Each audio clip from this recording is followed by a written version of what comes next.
नमस्कार मित्रों, हम लोग भगवत गीता के तीसरे अध्याय यानी कर्मयोग पे चर्चा कर रहे हैं।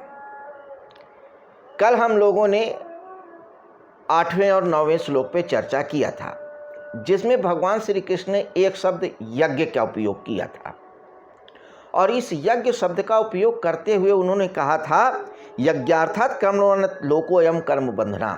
यज्ञ के अतिरिक्त कोई भी किया हुआ कर्म बंधन में बांधता है। यानी कि प्रत्येक वो कर्म जो दूसरों के लिए किया जाए वो यज्ञ है। यज्ञ का यहाँ ये तात्पर्य है। हालांकि यज्ञ शब्द से हमारे ज़हन में उस कर्म की छवि उभरती है जिसमें एक हवन कुंड बना है, जिसमें कुछ हवन सामग्री डाली जा रही है, स्वाहा इत्यादि शब्द बोले जा रहे हैं, मंत्रों का पाठ किया जा रहा है, उसे ही हम यज्ञ समझते हैं। जबकि भगवत गीता में इस यज्ञ शब्द का अर्थ भिन्न है। यहाँ यज्ञ शब्द से तात्पर्य सिर्फ उस कर्म से है जो कर्म परमात्मा के लिए किया जाए, जो कर्म दूसरों की भलाई के लिए किया जाए, जो कर्म निष्काम भाव से किया जाए, वही यज्ञ है। तो प्रत्येक वो कर्म जो किसी न किसी की भलाई के लिए किया जाए, निष्काम भाव से किया जाए और परमात्मा के लिए किया जाए, वो यज्ञ है। ऐसे ही कर्म करने की वो आज्ञा दे रहे हैं अर्जुन को, क्योंकि अर्जुन कर्मों से भागना चाह रहे हैं। तो उन्होंने कई तरीके से समझाया कि कर्म किए बिना तो आपका निर्वाह ही नहीं हो सकता जीवन का, और कर्म तो प्रकृति आपसे करा ही लेगी, और जब करा ही लेगी कर्म प्रकृति और करना मजबूरी है, तो आप वो कर्म करो जिससे आपका कल्याण हो। और तो वो कर्म यज्ञ है। तो यज्ञ सिर्फ वो नहीं है जो हवन कुंड में हवन सामग्री डाल के और स्वाहा डाल के बोला जाता है। आगे चल के भगवत गीता ने कई प्रकार के यज्ञों के बारे में उन्होंने बताया है, जिस पे समयोचित चर्चा की जाएगी। लेकिन फिलहाल यहाँ पे यज्ञ क्या है उसकी बात कर रहे हैं। अच्छा, तो अब यज्ञ शब्द को लेकर के वो क्या कहना चाहते हैं, ये हम 10वें और 11वें श्लोक में देखेंगे। और दूसरी बात, भगवान श्री कृष्ण का तात्पर्य यज्ञ उस कर्म से भी है जो हमको पूरे संसार से जोड़े रखता है, चाहे व्यक्ति हो, चाहे समाज हो और चाहे प्रकृति हो। यज्ञ ही जोड़े रखता है, एक हार्मनी बनाता है। और किस तरीके से हार्मनी बनाता है, किस तरीके से उस संसार चक्र को जोड़े रखता है, ये आगे के 2 श्लोकों में बताया है। तो आइए अब हम श्लोकों को देखते हैं, पहले संस्कृत में, फिर उसका हिंदी में अर्थ, फिर भावार्थ। यही हमारा लोगों का एक तरीका है आपस में चर्चा करने का। तो 10वां और 11वां श्लोक क्या कहते हैं, आइए देखते हैं। सह यज्ञा प्रजा सृष्ट्वा पुरोवाच प्रजापति। सह यज्ञ साथ साथ, प्रजा सृष्ट्वा पुरोवाच प्रजापति। प्रजापति यानी भगवान कह रहे हैं कि ब्रह्मा जी ने सृष्टि की रचना करने के बाद प्रजा से कहा। यहाँ प्रजा से तात्पर्य सबसे है, हम आप सभी, देवता, यक्ष, किन्नर, मनुष्य, जीव जंतु, सब। क्या कहा, अनेन प्रसिद्ध मेष वो अच्युत कामधुक देवान भावयतानेन ते देवा भावयंतु वा परस्परम भावयंता श्रेया परम वाप्स्यस्त। प्रजापति ब्रह्मा जी ने सृष्टि के आदिकाल यानी जब उन्होंने सृष्टि की रचना की थी, तब उन्होंने कहा, सृष्टि की रचना करने के बाद सभी मनुष्यों से, देवताओं से, यक्षों से, किन्नरों से, पितरों से, सब से क्या कहा कि तुम लोग इस कर्तव्य कर्म के द्वारा सबकी वृद्धि करो। खास करके मनुष्यों से कहा कि तुम कर्म को करके, इस कर्म को यानी यज्ञ को करके सबकी वृद्धि करो। पितरों की, देवताओं की, किन्नरों की, यक्षों की, सबकी वृद्धि करो, प्रकृति की वृद्धि करो। और यह यज्ञ, कर्म रूपी यज्ञ, तुम लोगों को कर्तव्य पालन की आवश्यक सामग्री देगा।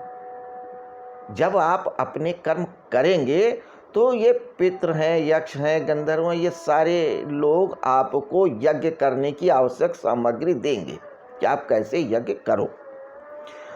और तब वो आपके कर्म से वो पुष्ट होंगे और उनके दिए हुए वरदान से या वस्तुओं से आप पुष्ट होंगे। इस तरीके से आप देवताओं को उन्नत करो, देवता आपको उन्नत करें और आप लोग आपस में परम कल्याण को प्राप्त होंगे। तो यहाँ पे ब्रह्मा जी भी अपना कर्म कर रहे हैं सृष्टि की रचना करके, और अपनी प्रजा से भी कर्म करने के लिए कह रहे हैं। यानी जिसे आप ईश्वर समझ रहे हो, पूर्ण सत्य समझ रहे हो, ब्रह्म समझ, वो भी कर्म से नहीं भागते, वो भी सतत कर्म कर रहे हैं, सृष्टि की रचना कर रहे हैं। ब्रह्मा जी सृष्टि की रचना कर रहे हैं, विष्णु पालन कर रहे हैं, शिव संहार कर रहे हैं, सभी अपने कर्म में रत हैं। पृथ्वी अपनी दूरी पे घूम रही है, सूर्य रोशनी दे रहा है, चंद्रमा पुष्ट कर रहे हैं औषधियों को, सब कर्म कर रहे हैं। आप भी कर्म करो। तो जब आप कर्म करेंगे यज्ञ रूपी, तो ये सारे देवता, पितृ और नक्षत्र सब पुष्ट होंगे। वो आपको औषधि, अन्न इत्यादि चीज़ें भोग के लिए देंगे और आप एक दूसरे को पुष्ट करो परस्पर, यानी आदान और प्रदान। इसी से हार्मनी बनती है। तो चक्र तभी चलता है जब आप किसी को कुछ दें और वो भी आपको दे। ये व्यवसाय नहीं है। व्यवसाय में तो आपको चाहिए ही चाहिए बदले में। यहाँ पे बदले में आपको चाहिए नहीं, आकांक्षा है मिले, लेकिन उसमें कोई शर्त नहीं है। तो हर वो यज्ञ कर्म यज्ञ है जिसमें आप कुछ किसी के लिए करते हैं और वापस कुछ नहीं चाहते, मिलता है एक अलग बात है, वही कर्म। ऐसे ही इसी कर्म की बात कर रहे हैं। तो यहाँ पे भगवान श्री कृष्ण फिर से पूरी प्रकृति को लेकर के, ग्रह नक्षत्रों और पितरों को लेकर के भी उदाहरण समझा रहे हैं कि हे अर्जुन, तू कर्म से मत भाग। और आगे यहाँ तक ये भी कहते हैं 12वें श्लोक में, इष्टान भोगानि वो देवा दास्यन्ते यज्ञ भाविता तैर दत्तान प्रदायभ्यो यो भुंक्ते स्तेन वाह। यज्ञ से पुष्ट हुए देवता भी तुम लोगों को बिना मांगे ही कर्तव्य पालन की आवश्यक सामग्री देंगे।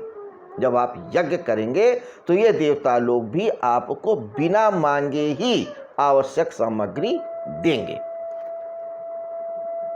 आप हवन करते हो तो वर्षा होती है, वर्षा होने से आपको अन्न उपजता है, अन्न से आप पुष्ट होते हो। तो हर ग्रह, हर नक्षत्र उन यज्ञों से ही पुष्ट होते हैं। प्रकृति भी पुष्ट ही होती है यज्ञों से। और जो मनुष्य बिना कर्म किए, यज्ञ किए, इन वस्तुओं का उपभोग करता है, वो चोर ही है। यहां तक कह रहे हैं कि कर्म करके ही आप कुछ प्राप्त करो और फिर उसका उपयोग करो, उसी में असली संतुष्टि है। और जब कर्म करो तो उसमें कोई आकांक्षा मत करो। तो आज हम लोगों ने 9वें, 10वें और 11वें श्लोक पे चर्चा किया। अभी इस यज्ञ शब्द पे और कुछ भी उनका बोलना बाकी है। इस यज्ञ को उन्होंने और विस्तार किया है, लेकिन क्या विस्तार किया है ये हम लोग कल चर्चा में देखेंगे। आज के लिए इतना ही। नमस्कार।